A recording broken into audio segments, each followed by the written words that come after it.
Welcome to the show. அழைக்கலாம் சமைக்கலாம். சமையல்னு எடுத்துக்கிட்டா எல்லாருக்குமே பிடிக்கும். நான் ஒவ்வொரு நாளும் சொல்லிட்டு இருக்க விஷயமே தான், சமைக்கிறோமோ இல்லையோ சாப்பிட்றது எல்லாருக்கும் பிடிக்கும். சாப்பிடணும் வகை வகையான்றதுக்காகவே டிஃப்ரெண்ட்டாக சமைக்கிறது கற்றுட்டு இருக்கீங்க. ஸோ அது மாதிரி இன்றைக்கும் வித்தியாசமான நிறைய ரெசிபிஸ் நீங்கள் கற்றுக்கணும்னா நீங்கள் கால் பண்ணி நிறைய டவுட்ஸ்லாம் கேட்டு தெரிஞ்சுக்கலாம். நீங்கள் கால் பண்ண வேண்டிய நம்பர் 044445969438.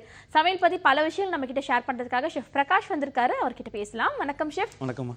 எப்படி இருக்கீங்க? நல்லா இருக்குமா. ஓகே ஷெஃப், இந்த வாரம் ஃபுல்லாக நண்டுன்னு சொல்லிட்டு நம்ம பேசிட்டு இருந்தோம். நண்டுல ஒரு டிஃப்ரெண்ட் கைண்ட் ஆஃப் கிரேவி நேற்று நீங்க சொன்னீங்க, ஒரு வித்தியாசமான கிரேவி. இன்னைக்கு என்ன சொல்ல போறீங்க? இன்னைக்கு பாத்தீங்கன்னா நண்டு வந்து தேங்காய் அரைச்சி இதை வந்து செமியாவும் பண்ணலாம். அதாவது தோசை இட்லிக்கு இந்த மாதிரி ஒரு சைட் டிஷ்ஷாகவும் தொட்டுக்கலாம். கொஞ்சம் தண்ணி ஆட் பண்ணிங்கன்னா இது வந்து கிரேவியாக குழம்புலையும் ஊற்றி சாப்பிட்டு, அது குழம்பா சாதத்தில் போட்டு சாப்பிட்டுக்கலாம். அப்போ அது எப்படிங்கிறத இப்போ நம்ம பார்க்கலாம். அதாவது ஒரு பாத்திரத்தை எடுத்துங்க, எண்ணெய் ஊற்றுங்க. எண்ணெய் ஊற்றிட்டு வெங்காயம் தாளிச்சுங்க. வெங்காயம் போட்டு வதக்கிட்டு இஞ்சி பூண்டு சேர்த்துக்குங்க. அது கூட தக்காளி சேர்த்துங்க. 2 வெங்காயத்துக்கு 1 தக்காளி அந்த அளவில் சேர்த்துங்க. இது கூட வந்து மஞ்சத்தூள் சேர்த்துங்க. 2 ஸ்பூன் தனியாத்தூள். காரத்துக்கு வந்து பச்சை மிளகா சேர்த்துங்க. ரொம்ப சூப்பராகவே இருக்கும். இதில் வந்து நம்ம வந்து மிளகாத்தூள் சேர்க்கல. இது வந்து கலர் பார்த்தீங்கன்னா கொஞ்சம் எல்லோ கலரில் இருக்கும். ரொம்ப நல்லாவே இருக்கும். அது கூட வந்து தேங்காய் வந்து தனியாக அரைச்சிங்க. எப்படி தேங்காய் அரைக்கிறீங்கன்னா, தேங்காய் அது கூட கொஞ்சமாக எள்ளு, கொஞ்சமாக கேஷ்யூ நட்டு, கொஞ்சமாக வந்து பச்சை மிளகா சேர்த்துங்க. நல்லா நைஸாக அரைச்சிங்க. இந்த பேஸ்ட் நல்லா சூப்பராகவே இருக்கும். நல்லா ட்ரை பண்ணி பாருங்கள். அதை இது கூட போட்டு நல்லா கொதிக்க விடுங்க. கிரேவியாக வேணுன்னா தண்ணி கொஞ்சம் ஆட் பண்ணிங்கன்னா கிரேவியாக இருக்கும். எனக்கு கிரேவி வேணான்னா இதை ட்ரையாகவே மசாலாவாக அப்படியே போட்டு வதக்கிடுங்க. ஒரு 10 நிமிஷத்தில் இந்த ரெடி ஆகிடும் இந்த மசாலா ட்ரைக்கு. குழம்புக்கு வந்து ஒரு 15 நிமிஷம் இல்லை ஒரு 20 நிமிஷம் ஆகும் நல்லா அந்த எண்ணெயெலாம் மேலே வரத்துக்கு. அதுக்கப்புறமா நண்டை வந்து நீங்கள் ட்ரை மசாலா செய்யும்போது அப்படியே நண்டை போட்டு அப்படியே வதக்கினீங்கன்னா அந்த நண்டில் உள்ள தண்ணி இறங்கி அந்த டேஸ்ட் நல்லாவே அந்த மசாலாக்குள்ளே ஆட் ஆகி ரொம்ப சூப்பராக இருக்கும். இறக்க போகிறதுக்கு முன்னாடி கருவேப்பிலை கொத்தமல்லி சேர்த்துங்க. கொஞ்சமாக மிளகுத்தூள் சேர்த்துங்க. இது கூட வந்து நெய் சேர்த்துங்க. ஒரு ஸ்பூன் நெய் போட்டுங்க. ரொம்ப அருமையாக இருக்கும். குழம்புக்கு வந்து இதே தான். அதுலேயும் அந்த மிளகுத்தூள் சேர்த்துங்க. 1 ஸ்பூன் நெய் சேர்த்துங்க. கருவேப்பிலை கொத்தமல்லி அதுலேயும் சேர்த்துங்க. அந்த தண்ணியை கிரேவிக்கு ஊற்றுனீங்கன்னா, நண்டு பாயில் பண்ணிவிட்டு அந்த தண்ணி அதில் ஊற்றுனீங்கன்னா ரொம்ப அருமையாக இருக்கும். நண்டு வந்து எப்படி ஒரு பாத்திரத்தில் தண்ணி ஊற்றுங்க, கொஞ்சமாக மஞ்சத்தூள் போடுங்க. அது கூட மிளகுத்தூள் போட்டுங்க. நண்டை நல்லா கழுவிட்டு மஞ்சத்தூள் போட்டு கழுவிட்டு அந்த நண்டை தூக்கி இதில் போடுங்க. ஒரு 10 நிமிஷம் கொதிச்சிடும். அந்த தண்ணியை மட்டும் எடுத்து குழம்புக்கு யூஸ் பண்ணிக்கோங்க. அந்த நண்டை லாஸ்ட்டாக போடுங்க. ரொம்ப அருமையாக இருக்கும். ட்ரை பண்ணி பாருங்கள். ஓகே, ஒரு டிஃப்ரெண்ட்டான நண்டு கிரேவி. நேற்று வந்து தேங்காய் ஆட் பண்ணாமல் சொன்னார், இன்னைக்கு தேங்காய் ஆட் பண்ணி சொல்லியிருக்காரு. ட்ரை பண்ணி பாருங்க. நம்ம நிகழ்ச்சியோட ஃபர்ஸ்ட் காலர் லைனில் காத்துட்டு இருக்காங்க. உங்ககிட்ட பேசலாம். Good afternoon. ஹலோ, வணக்கம். சொல்லுங்க, உங்க பேர் என்ன, எங்கேருந்து கால் பண்றீங்க? நான் மீன்சுத்திலேருந்து பேசுறேன். பேர் ஆனந்தி மேம். ஓகே ஆனந்தி, எப்படி இருக்கீங்க? நல்லா இருக்கேன். நீங்க எப்படி இருக்கீங்க? நல்லா இருக்கேன் ஆனந்தி. இன்னைக்கு என்ன மதிய சமையல்? இன்னைக்கு மதிய சமையல் வெஜிடபிள் பிரியாணி. Okay fine. இப்போ என்ன சந்தேகம் கேட்க போறீங்க? இது தால் எப்படி வைக்கணும்னு சொல்லிட்டு கேட்கணும் மேம். பிரியாணிக்கு. ஓகே. வணக்கம்மா. வணக்கம் சார், எப்படி இருக்கீங்க? நல்லா இருக்குமா. நீங்க எப்படி இருக்கீங்க? நேற்று கீரை கூட்டு கேட்டிருந்தேன், நல்லா இருந்துச்சு, செஞ்சுட்டேன். ரொம்ப நன்றிம்மா. இன்னைக்கு வந்து தால் பிரியாணிக்கு தால் எப்படி வைக்கணும்? பிரியாணிக்கு தாலுங்களா? சரி சரி. அதாவது சாப்பிட்றதுக்கு. சரிம்மா, நான் சொல்கிறேம்மா. இப்போ பார்த்தீங்கன்னா பிரியாணிக்கு தால் கேட்டிருக்காங்க. இது வந்து கொஞ்சம் சிவப்பு கலரில் இருக்கும். இதில் வந்து காஷ்மீரி சில்லி பவுட்ரு போட்டுங்க. துவரம்பருப்பும் பாசிப்பருப்பு 2, அதாவது 100 கிராம் துவரம்பருப்பு, 50 கிராம் பாசிப்பருப்பு, அந்த அளவில் 2மே போட்டு நல்லா ஒரு அரை மணி நேரம் ஊறினதுக்கு அப்புறமா நல்லா பாயில் பண்ணி அதை அவிச்சு எடுத்துங்க. நல்லா கரைஞ்சிடணும். அதுக்கப்புறமா தாளிப்பு வந்து நெய்யில் தாளிச்சிக்கிங்க.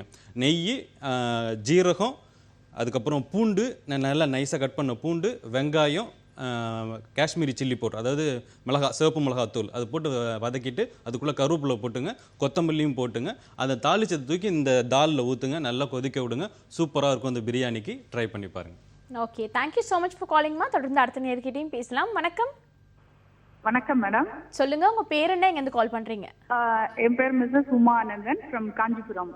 Okay fine. இப்போ என்ன சந்தேகம் கேட்க போறீங்க? எனக்கு வத்த குழம்பு கேட்கணும் மேடம். ஓகே ஃபைன், தொடர்ந்து பேசலாம். ஷெஃப் இருக்காரு. வத்த குழம்பு எப்படி ஷெஃப் வைக்கிறது? வணக்கம்மா. வணக்கம் சார். உங்க ப்ரோக்ராம் ரொம்ப பார்த்துட்டு இருக்கேன் நான். ரொம்ப இன்ட்ரெஸ்டிங்கா போயிட்டு இருக்கு. சரிம்மா. மிஸ் பண்றதே இல்லை 1 o'clock. சரி சரி சரி. உங்களுக்கு வந்து மசாலா அரைச்சி வேணுங்களா இல்லை வெறும் வத்த குழம்பா சொல்லிட்டுமா? சார், வத்த குழம்புக்கும் காரக்குழம்புக்கும் என்ன டிஃப்ரெண்ட்? காய் போட்டா காரக்குழம்பு, போடலைன்னா வத்த குழம்புன்ற மாதிரி ஒரு குழப்பம் இருக்கு. இல்ல, அதாவது நான் சொல்றேன். அதாவது காரக்குழம்புக்கும் வத்த குழம்புக்கும் நிறைய டிஃபரன்ஸ் இருக்கு. வத்த குழம்புல வந்து பாத்தீங்கன்னா புளி வந்து கொஞ்சம் கம்மியாக சேர்த்துக்கணும் வத்த குழம்புல. அதாவது காரக்குழம்புல கொஞ்சம் புளி ஜாஸ்தி சேர்த்துக்கிட்டிங்கனாவே, ஏன்னா அந்த காரக்குழம்புல வந்து புளிப்பு, காரம், அந்த அந்த உப்பு இதெல்லாம் சேர்ந்துச்சுன்னா அது காரக்குழம்பா இருக்கும். நீங்கள் வந்து வத்த குழம்புல வந்து நம்ம மசாலா கொஞ்சம் அரைச்சி போடுவோம். தனியாக அதுக்குன்னு ஒரு ட்ரை பவுடர் இருக்குது. அதை அரைச்சி போட்டாவே அந்த வத்த குழம்பு நல்லாவே வரும். இப்போ வத்த குழம்பு கேட்டிருக்காங்க, அது எப்படிங்கிறது ஒரு சுருக்கமாக நான் சொல்லிடுறேன். நல்லெண்ணெய் போட்டு தாளிச்சிட்டு கடுகு, ஜீரகம், வெந்தயம், ஃபஸ்ட்டு பூண்டு போட்டுங்க, அதாவது தோலை எடுத்துகிட்டு அந்த பூண்டு போட்டுங்க, சின்ன வெங்காயமும் போட்டுங்க, நல்லா வதக்கிடுங்க. வதங்கினதுக்கப்புறமா தக்காளியை அரைச்சி அது கூட கொஞ்சோண்டு புளியும் போட்டுருங்க. அதுலேயே மிளகாத்தூளும் போட்டுக்குங்க. நல்ல உப்பு உரப்பு காரம்லாம் பார்த்துட்டு இந்த வெங்காயம் நல்லா வதங்கினதுக்கப்புறமா இந்த கரைசல் எடுத்து இதில் போடுங்க. நல்லா கொதிக்க விடுங்க. கொதிக்க விட்டது இறக்கம் போகும்போது பெருங்காயத்தூள் சேர்த்துங்க, கருவேப்பிலை கொத்தமல்லி சேர்த்துங்க. வேணும் எனக்கு இது வந்து கொஞ்சம் தண்ணியாக இருக்கிற மாதிரி அப்படிங்கிற நினைக்கிறவங்களுக்கு தேங்காய் அரைச்சி, அது தேங்காவும் வெள்ளை எள்ளும் போட்டு அரைச்சி நல்லா குறை நைஸாக அரைச்சிட்டு அதை இது கூட சேர்த்துக்கிட்டிங்கன்னா ரொம்ப சூப்பராகவே இருக்கும். ட்ரை பண்ணி பாருங்கள். ஓகே, நன்றிம்மா கால் பண்ணதுக்கு. தொடர்ந்து அடுத்த நேர்கிட்டையும் பேசலாம். வணக்கம். வணக்கம். Good afternoon. சொல்லுங்க, உங்க பேர் என்ன, எங்கேருந்து கால் பண்றீங்க? நாங்க ஆத்தூர்ல பேசுறேங்க. எஸ் ஆசியா பேசுறேன். ஓகேம்மா, இப்போ என்ன கேள்வி கேட்க போறீங்க?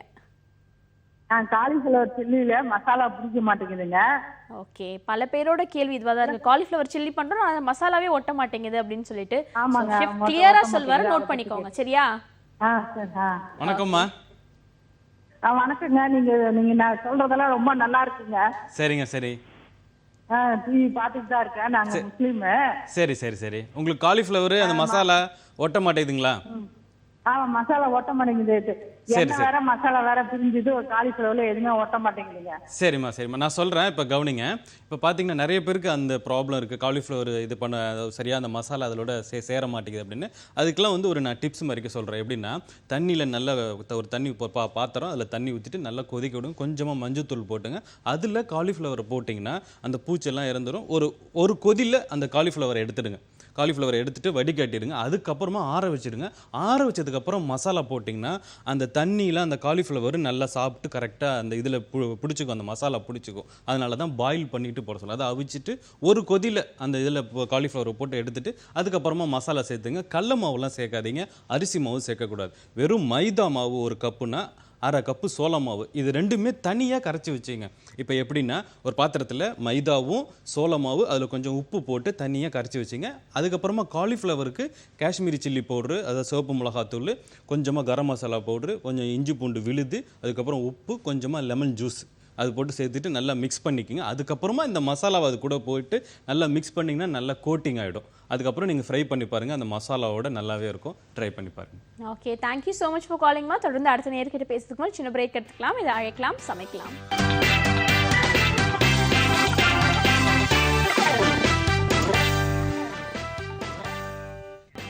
Welcome back. நீங்க பார்த்துட்டு இருக்கிறது அழைக்கலாம் சமைக்கலாம். நம்ம நிகழ்ச்சிக்கு நிறைய பேர் லைன்ல காத்துட்டு இருக்காங்க பேசுறதுக்காக. அவங்க கிட்ட தொடர்ந்து பேசலாம். வணக்கம்.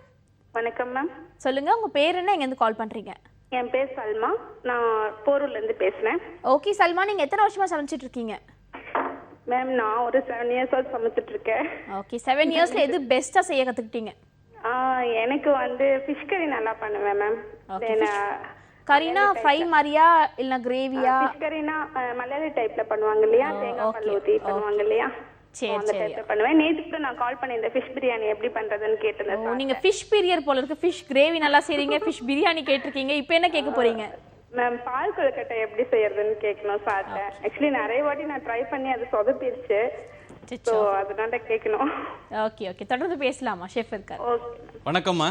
வணக்கம் சார், எப்படி இருக்கீங்க? நல்லா இருக்கேன். ப்ரோக்ராம் எல்லாம் சூப்பரா இருக்கு சார். நிறைய ஐடியாஸ் கொடுக்குறீங்க. சரிம்மா, நல்லா இருக்கு. நான் டெய்லி வாட்ச் பண்ணிட்டு இருக்கேன். சரி, ரொம்ப சந்தோஷமா. நேத்து பிரியாணி பண்ணீங்களா, எப்படி வந்துச்சு? நல்லா வந்துச்சு சார், சூப்பரா இருந்துச்சு. சரி. ஓகே சார், எனக்கு பால் கொழுக்கட்டை எப்படி செய்யணும்னு சொல்லுங்க சார். சரிம்மா. பால் கொழுக்கட்டையில உங்களுக்கு என்னம்மா, அதாவது சரியா வரல? சார், எனக்கு வந்து நான் சைல்ட்ஹுட்ல நான் சாப்பிட்டுருக்கேன். அந்த டேஸ்ட் எனக்கு வரவே மாட்டேங்குது சார். இந்த பால் நம்ம தேங்காய் பால் ஊத்தும் போது அது வந்து திரிஞ்சிருது. சரி கரெக்டா வர மாட்டேங்குது சார். சரிம்மா, நான் சொல்றேன். இப்போ பார்த்தீங்கன்னா பால் கொழுக்கட்டை வந்து அதை பாலை நல்லா திக்காக காய்ச்சினதுக்கு அப்புறமா இப்போ நீங்கள் கொழுக்கட்டையை அதில் ஆட் பண்ணுங்க. கொழுக்கட்டை அதாவது இல்லைன்னா ஒரு பாத்திரத்தில் தண்ணி ஊற்றி நல்லா தண்ணி நல்லா கொதிக்க வைங்க. அதுக்கப்புறமா பாலை ஊற்றுங்க. பால் ஊற்றிட்டு நல்லா கொதிக்க வச்சிங்கனாவே அந்த பால் சரியாக வந்துடும். அதுக்கப்புறமா சுகர் ஆட் பண்ணுங்கள். அதுக்கப்புறமா தனியாக கொல்கட்டை நம்ம இடியாப்பத்துக்கு பண்ணோம்ல அந்தமாரி அந்த மாவில் கொல்கட்டை பண்ணி நீங்கள் வந்து ஒரு பாயில் பண்ணி, அதாவது இட்லி இருக்குல்ல, இட்லி குக்கரில் நீங்கள் அவிச்சிட்டு எடுத்துட்டாலும் சரி, இல்லைன்னா நீங்கள் டேரெக்டாக இப்படியே போட்டாலும் பரவாயில்ல. இட்லி குக்கரில் அவிச்சு எடுத்துக்கிட்டிங்கனாவே ரொம்ப அருமையாக இருக்கும். அதுக்கப்புறமா இதில் ஆட் பண்ணுங்கள். இது ஒரு விதம். இன்னொரு விதம் எப்படி இருக்குன்னு பார்த்தீங்கன்னா, வெல்லம் இருக்குல்ல, வெல்லத்தை கரைச்சிக்கிட்டு அதில் இந்த கொல்கட்டை இதில் போட்டுட்டு கொஞ்ச நேரம் அந்த ஒரு கொதி வந்ததுக்கப்புறமா தேங்காய் பால், ஃப்ரெஷ் தேங்காய் பால் இருக்குது பாருங்கள், அதை இது கூட ஆட் பண்ணிங்கன்னா கொஞ்சமாக ஏலக்காய் பவுடர் சேர்த்துக்கிட்டிங்கன்னா ரொம்ப அருமையாக இருக்கும். ட்ரை பண்ணி பாருங்கள். Okay, thank you so much for காலிங்மா. தொடர்ந்து அடுத்த நேர்கிட்ட பேசும்போது சின்ன பிரேக் எடுத்துக்கலாம். இது அழைக்கலாம் சமைக்கலாம்.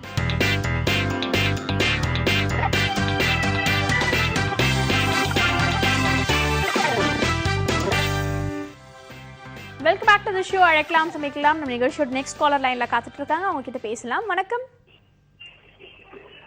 Good afternoon. நீங்கள் லைனில் தான் இருக்கீங்க, தொடர்ந்து பேசலாம். இது அழைக்கலாம் சமைக்கலாம். ஹலோ ஹலோ வணக்கம், சொல்லுங்க உங்க பேர் என்ன, எங்கேருந்து கால் பண்றீங்க? நாங்க கோயம்புத்தூர்ல இருந்து மணி பேசுறேங்க. ஓகேம்மா, இப்போ என்ன சந்தேகம் கேட்க போறீங்க? எங்களுக்கு அந்த கீ ரைஸ், அதாவது பட்டாணி போட்டு கீ ரைஸ் தெரியுமா, அதுக்கு ஒயிட் குருமா எப்படி வைக்கணும்னு தெரியல. Okay, ghee rice and white kurma super combination. Sorry, ghee rice okay எங்களுக்கு வந்துருச்சு. குருமா மட்டும், ஒயிட் குருமா மட்டும் வேணும். ஓகே, வணக்கம்மா. வணக்கங்க, எப்படி இருக்கீங்க? நல்லா இருக்குங்க. சரி சரி சரி, ரெசிபி ரொம்ப சூப்பரா இருக்குங்க. சரிங்க, ரொம்ப சந்தோஷம். சரி, நான் இப்போ சொல்கிறேன், கவனிங்க. ஓகேங்க.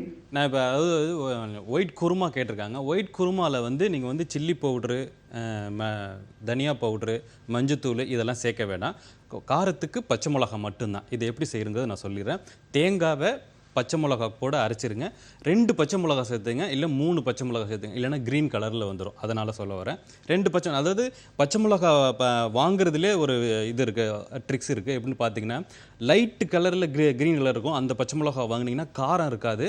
நீங்கள் நிறைய பச்சை மிளகா வாங்க வேண்டியிருக்கும். டார்க் க்ரீன் இருக்குல்ல, அந்த கலரில் பச்சை மிளகா வாங்கினீங்கன்னா ரொம்ப காரம் ஜாஸ்தி இருக்கும். 2 பச்சை மிளகா போட்டால் போதும் ஒரு தேங்காய்க்கு. அந்த அளவில் போட்டுங்க. அது கூட வந்து கசகசா ஊற வச்சுட்டு அரைச்சிங்கன்னா அது நல்லா நைஸாக அரைஞ்சிரும்.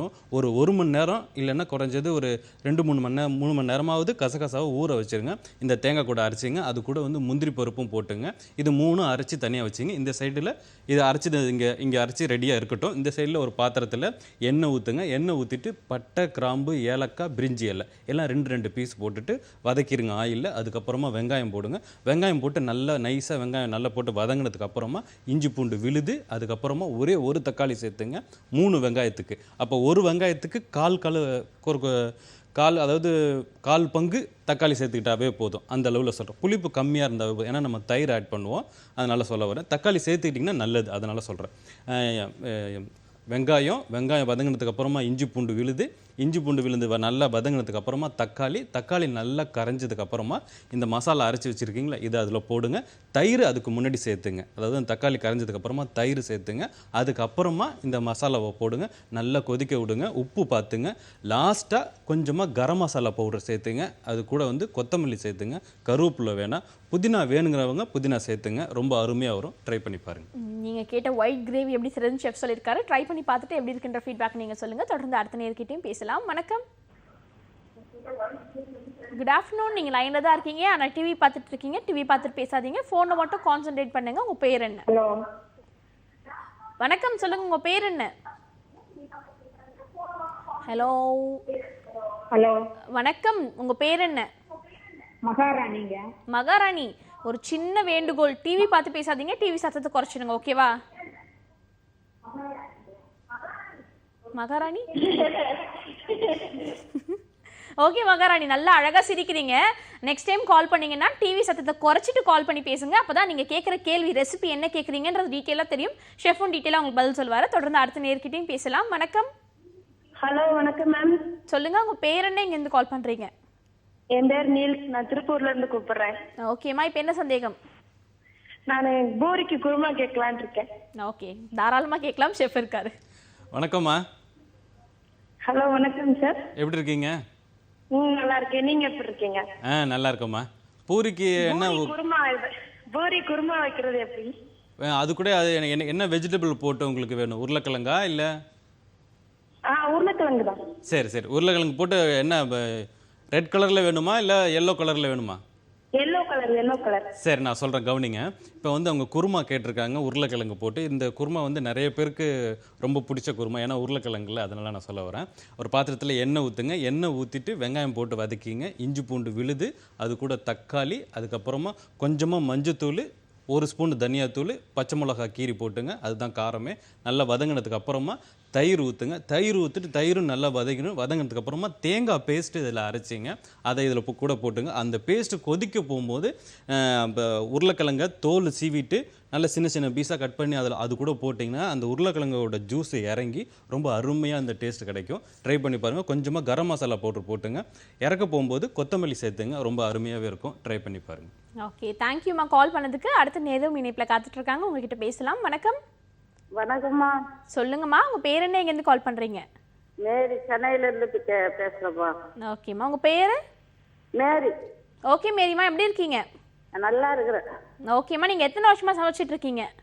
நான் என்ன எனக்கு என்ன வயசு 52 ஆகுது. கற்று தெரிஞ்சதுல இருந்து சமைக்கிறேன். எது நல்லா சமைப்பீங்கம்மா? எல்லாம் நல்லா, ரொம்ப நல்லாவும் சமைக்க மாட்டேன், ரொம்ப இதாகவும் சமைக்க மாட்டேன், நார்மலா சமைப்பேன். என்னம்மா இப்படி சொல்றீங்க? உங்க குரலை கேட்டா உங்களோட எக்ஸ்பீரியன்ஸ் பார்த்தா நீங்க சூப்பரா சமைப்பீங்கன்றது தெரியுது. ஆமா மேம். தன்னடக்கமா பேசுறீங்கல்ல? சாப்பிடுற மாதிரி சமைப்பேன். சரிம்மா, இப்போ என்ன சந்தேகம் கேட்க போறீங்க? எனக்கு பன்னீர் கிரேவி வேணும் மேடம். ஓகே, பன்னீர் பட்டர் மசாலாவா இல்ல பன்னீர்ல வேற ஏதாவது கிரேவியா? பன்னீர் மட்டும்தான். ஓகே. வணக்கம்மா. வணக்கம் சார். எப்படி இருக்கீங்க?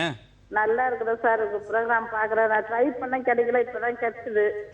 சரிம்மா, ரொம்ப சந்தோஷம். லைன் நல்லா எங்களுக்கு மெத்தடு நல்லா இருக்குது. எனக்கு இந்த பன்னீர் சப்பாத்திக்கு கொஞ்சம் சொன்னீங்கன்னாக்கா நல்லா இருக்கு. சரிம்மா, நான் சொல்கிறேன் கவனிங்க. சரிங்களா? இப்போ பார்த்தீங்கன்னா பன்னீரில் வந்து கேட்டிருக்காங்க. பன்னீரில் வந்து பார்த்தீங்கன்னா தேங்காய் சேர்த்திங்கன்னா அதாவது நம்ம சவுத் இந்தியன் ஸ்டைலில், நம்ம தென்னிந்திய உணவில் இந்த பன்னீர் கூட தேங்காய் சேர்த்து செய்யும்போது அவ்வளோ இனிப்பாகவும் இருக்கும். அந்த அந்த பன்னீரும் அந்த கிரேவியும் ரொம்ப சூப்பராகவே இருக்கும். நான் எப்படி செய்கிறதுன்னு நான் இப்போ சொல்கிறேன் உங்களுக்கு. அதாவது பாத்திரத்தில் எண்ணெய் ஊற்றிங்க. எண்ணெயும் நெய்யும் ஊற்றிக்கிங்க. அதாவது 1 ஸ்பூன் எண்ணெய்னா 1 ஸ்பூன் நெய், அந்த அளவில் ஊற்றிக்கிட்டு கொஞ்சமாக ஜீரகம் சேர்த்துங்க. ஜீரகம் நல்லா வதங்கினதுக்கு அப்புறமா பூண்டை நல்லா நைஸாக கட் பண்ணிங்க, தோல் இல்லாமல். அதை இது போட்டு நல்லா வதக்கிங்க. வதங்கினதுக்கு அப்புறமா வெங்காயம் நல்லா வதங்கினதுக்கு அப்புறம் 2 வெங்காயம் 4 தக்காளி அந்த அளவில் சேர்த்துங்க. 2 வெங்காயம் நல்லா வதங்கினதுக்கு அப்புறமா இஞ்சி பூண்டு கொஞ்சமாக போட்டுங்க. அந்த அரவை போட்டு வதங்கினதுக்கு அப்புறமா தக்காளியை நல்லா நைஸாக கட் பண்ணி போட்டுக்கிட்டாலும் சரி, இல்லை அரைச்சி போட்டுக்கிட்டாலும் சரி, அரைச்சியே போட்டுங்க. ரொம்ப அருமையாக வரும். அதில் நல்லா தண்ணி, அந்த ஆயில் மேலே வரணும், அந்த அளவுக்கு நல்லா வதக்குங்க. ஆயில் மேலே வந்ததுக்கப்புறமா 1 spoon Kashmiri chilli powder, 1/2 spoon தனியா பவுட்ரு, கொஞ்சமாக மஞ்சத்தூள் அது போட்டு சேர்த்துங்க. நல்லா வதக்கிடுங்க. அதுக்கப்புறமா இந்த வெறும் தேங்காவை நல்லா நைஸாக அரைச்சி வச்சுட்டு அந்த அரவையை இதில் போட்டு நல்லா கொதிக்க விடுங்க. கொதிச்சதுக்கப்புறமா மேலே ஆயில் வந்துடும். அந்த டயத்தில் பன்னீரை ஆட் பண்ணுங்கள். பன்னீரை எப்போயுமே ஆட் பண்ணும்போது கட் பண்ணிவிட்டு ஃப்ரை பண்ணிவிட்டு அதை தண்ணியில் போட்டிங்கன்னா இந்த பன்னீரை அந்த ஃப்ரை பண்ண தண்ணியில் போட்டு அதை எடுத்து இதில் அந்த கிரேவியில் போடும்போது அந்த பன்னீர் நல்லா உறிஞ்சிடும் அந்த கிரேவியெல்லாம். அப்போ நல்ல டேஸ்ட்டாக கிடைக்கும். கொத்தமல்லி சேர்த்துங்க. கொஞ்சமாக கரம் மசாலாவும் பவுடர் சேர்த்துங்க. கொஞ்சமாக பட்டரும் சேர்த்துங்க. ரொம்ப அருமையாகவே இருக்கும். ட்ரை பண்ணி பாருங்கள். ஓகே, நன்றிம்மா கால் பண்ணதுக்கு. இந்த ரெசிபியை கண்டிப்பாக ட்ரை பண்ணி பார்த்து எப்படி இருக்குன்னு கால் பண்ணி சொல்லுங்கள். தொடர்ந்து அடுத்த நேர்கிட்டையும் பேசலாம். வணக்கம். Good afternoon. நீங்கள் லைனில் தான் இருக்கீங்க, தொடர்ந்து பேசலாம். இதை அழைக்கலாம், சமைக்கலாம். ஹலோ, வணக்கம். உங்கள் பேர் என்ன, எங்கேருந்து கால் பண்ணுறீங்க? சென்னையில இருந்து கால் பண்றேன். சரளா. ஓகே சரளா, எப்படி இருக்கீங்க? நல்லா இருக்கேன். ஓகே சரளா, இப்போ என்ன சந்தேகம் கேட்க போறீங்க? வத்த குழம்பு பத்தி கேட்கணும். ஓகே, வத்த குழம்பு. வணக்கம்மா. வணக்கம் சார். எப்படி இருக்கீங்க? நல்லா இருக்கேன் சார். சரி, வத்த குழம்பு உங்களுக்கு வேணுமா? ஆமாங்க சார். அதில் மசாலா போட்டு வேணுமா இல்லை சாதாரணமாக சொல்லட்டுமா? மசாலா போட்டு சொல்லுங்க சார். சரி, மசாலா போட்டு சொல்கிறேன் கவனிங்க. இப்போ பார்த்தீங்கன்னா அதில் வந்து தேங்காய் வெள்ளை எள்ளு போட்டு அரைச்சிங்க தனியாக ஒரு இதில். ஒரு பாத்திரத்தில் அது தனியாக இருக்கட்டும். ஒரு பாத்திரத்தில் நல்லெண்ணெய் ஊற்றி வத்த குழம்பு பண்ணிங்கன்னா அவ்வளோ சூப்பராக இருக்கும். நல்லெண்ணெய் ஊற்றுங்க. நல்லெண்ணெய் ஊற்றிட்டு கடுகு, ஜீரகம், வெந்தயம் போட்டு வதக்கிங்க. அதுக்கப்புறமா பூண்டு சேர்த்துங்க. அதுக்கப்புறமா வெங்காயம் சேர்த்துங்க. வெங்காயம் நல்லா வதங்கினதுக்கப்புறமா இந்த தக்காளி, அது கூட வந்து புளி, மிளகாத்தூள், உப்பு அதெல்லாம் போட்டு அதில் மிக்ஸ் பண்ணிக்கோங்க. அந்த கரைசலை இது கூட சேர்த்துங்க. நல்லா கொதிக்க விடுங்க. மேலே வரும்போது எண்ணெய் மேலே வரும்போது லாஸ்ட்டாக அந்த தேங்காய் பேஸ்ட் ஆட் பண்ணுங்கள். நல்லா கொதிக்கட்டும். கொதிச்சதுக்கப்புறமா கொஞ்சமாக வெல்லம் சேர்த்துங்க. உங்களுக்கு என்ன வத்தல் பிடிக்குதோ அதை வந்து ஃப்ரை பண்ணி போட்டாலும் சரி, இல்லை ஊற வச்சுட்டு வாஷ் பண்ணிவிட்டு அதுக்கப்புறமா இதில் போட்டிங்கன்னா ரொம்ப அருமையாக இருக்கும். பெருங்காயத்தூள் சேர்த்துங்க, கொத்தமல்லியும் கருவேப்பிலையும் சேர்த்துங்க இறக்க போகிறதுக்கு முன்னாடி. அருமையாக இருக்கும், ட்ரை பண்ணி பாருங்கள். Okay, thank you so much for காலிங்மா. அடுத்த நேரம் இணைப்பில் காத்துட்டு இருக்காங்க, உங்ககிட்ட பேசலாம். வணக்கம். ஹலோ, சொல்லுங்க சார், உங்க பேர் என்ன, இங்க இருந்து கால் பண்றீங்க? நான் பாண்டிச்சேரில இருந்து பேசுறேன், கிருஷ்ணா நகர்ல இருந்து. பேர் வந்து ரகுநாத். ஓகே சார், எப்படி இருக்கீங்க? ப்ரோக்ராம் ரொம்ப பிடிக்கும் மேடம். செஃப் பேசுறது, நீங்க ஓகே பேசுறது ரொம்ப நல்லா இருக்கு. நானும் ரொம்ப நாள் ட்ரை பண்ணினே இருக்கேன், கிடைக்கவே மாட்டேங்குது. ஓகே சார், ரொம்ப சந்தோஷம். நன்றி சார். இது மாதிரி கால் பண்ணி. ஃபில்டர் காஃபினா ரொம்ப உயிர், ஆனா அது வரைக்கும் போட முடியல. போட்டா கூட தண்ணியா தான் வருது அம்மாவுக்கு. அதனால ஃபில்டர் காஃபி செய்யறத பத்தி கொஞ்சம் சொன்னா நல்லா யூஸ்ஃபுல்லா இருக்கும். ஓகே, எனக்கு தெரிஞ்சு இப்பதான் ஃபர்ஸ்ட் டைம் வந்துட்டு காஃபி டீக்காக ஒரு காலர் வந்திருக்காங்க. எல்லாரும் டீட்டெயிலான ரெசிபி தான் கேட்பாங்க, ஆனா ஃபில்டர் காஃபி பல பேருக்கு பிடிக்கும். அம்மாக்கு காஃபினா ரொம்ப உயிர். எங்க அம்மா பேர் சந்திர கனகாம்பிகை, பாண்டிச்சேரியில. Okay fine. அதனால அவங்களுக்கு காஃபினா ஃபில்டர் காஃபினா ரொம்ப உயிர். ஓகே, உங்களுக்காகவும் உங்க அம்மாக்காகவும் ஸ்பெஷல் ஃபில்டர் காஃபி எப்படி செய்யறதுன்னு செஃப் சொல்வாரு. ஸ்பெஷலா சந்திர கனகாம்பிகை. ஓகே, நிச்சயமா சார். வணக்கம் சார். வணக்கம் சார். சொல்லுங்க சார். உங்க ப்ரோக்ராம் நல்லா இருக்கு. சரி சார். அப்படியே நீங்க இதுவா பண்ற மாதிரி ஓப்பனா பேசுங்க, ரொம்ப நல்லா இருக்கு. உங்க ப்ரோக்ராம் ஒவ்வொரு நாளும் நாங்க பார்த்துட்டு இருக்கிறோம். சரி சார், ரொம்ப நன்றி சார். உங்க ப்ரோக்ராம். சரி சார், ரொம்ப நன்றி. நான் உங்களுக்கு வந்து இப்போ காஃபி பற்றி கேட்டிருந்தீங்க சரிங்களா? ஃபில்டர் காஃபி வர மாட்டேன், எங்க அம்மா போடுறாங்க. சரி, தண்ணியா தான் வருது, ரொம்ப கஷ்டப்படுறாங்க. சரி சரி சரி, நான் சொல்கிறேன் இப்போ எப்படின்னு. பார்த்துங்க, இப்போ பார்த்தீங்கன்னா காஃபி ஃபில்டர் வந்து நிறைய பேருக்கு அந்த மாதிரி ப்ராப்ளம் இருக்குது. அதாவது தண்ணியாக வருது, அந்த ஒரு காஃபி கடையில் குடிக்கிற அந்த காஃபி வந்து கிடைக்க மாட்டேங்குது. அதுக்கு என்ன பண்ணிங்கன்னா, நீங்கள் காலையில் இப்போ காஃபி இப்போ போடுறீங்க அப்படின்னா ஃபஸ்ட்டு டிகாஷனை ரெடி பண்ணிக்கோங்க. அந்த டிகாஷனை எப்படி ரெடி பண்ணுறது நான் சொல்கிறேன். பாலை வந்து ஃப்ரெஷ்ஷாக காய்ச்சிங்க. நேற்று பாலோ இல்லை மீதி போன பாலோ காய்ச்சாதீங்க. அந்த காஃபி போடுறதுக்கு மட்டுமே ஃப்ரெஷ் பாலில் காஃபி அதில் ஆட் பண்ணிங்கன்னா, அந்த காஃபி தண்ணி ஆட் பண்ணிங்கன்னா அவ்வளோ சூப்பராக இருக்கும். பால் எப்படின்னா, அதாவது ஒரு பாத்திரம் பால் ஊற்றுங்க, ஒரு கொதி வருதுல அந்த டயத்தில் ஆஃப் பண்ணிடுங்க. ரொம்ப கொதிக்க விடக்கூடாது. அந்த டயத்தில் இந்த டிகாஷனை இது கூட ஆட் பண்ணி பாருங்கள், ரொம்ப அருமையாக இருக்கும். டிகாஷன் வந்து எப்படி ரெடி பண்ணும் அப்படின்னா, அந்த டிகாஷனோட பாத்திரம் இருக்குல்ல, 2 பாத்திரமாக இருக்கும். அதை வந்து நல்லா கழுவிட்டு தண்ணியே இல்லாமல் ஃபஸ்ட்டு அதை ட்ரை பண்ணிக்கிங்க. நல்ல துணியால் தொடச்சிட்டு அதுக்கப்புறமா அந்த காஃபி பவுட்ரு போடுங்க. மேலே கொஞ்சமாக சுகர் போட்டுங்க. சுகர் போட்டு அப்புறமா வச்சுருங்க, அந்த பாத்திரத்து மேலே வச்சுருங்க. நல்லா கொதிக்க விடுங்க. தண்ணியை கொதிச்சதுக்கப்புறமா அதில் ஊற்றிட்டிங்கன்னா சுற்றியும் அப்படி ஊற்றுங்க. அந்த டயத்தில் சுற்றியும் ஊற்றும் போது தான் அந்த டிகாஷனு அந்த காஃபி நல்ல தண்ணியெலாம் சாப்பிட்டுட்டு அந்த டிகாஷன் நல்லா திக்காக இறங்கும்.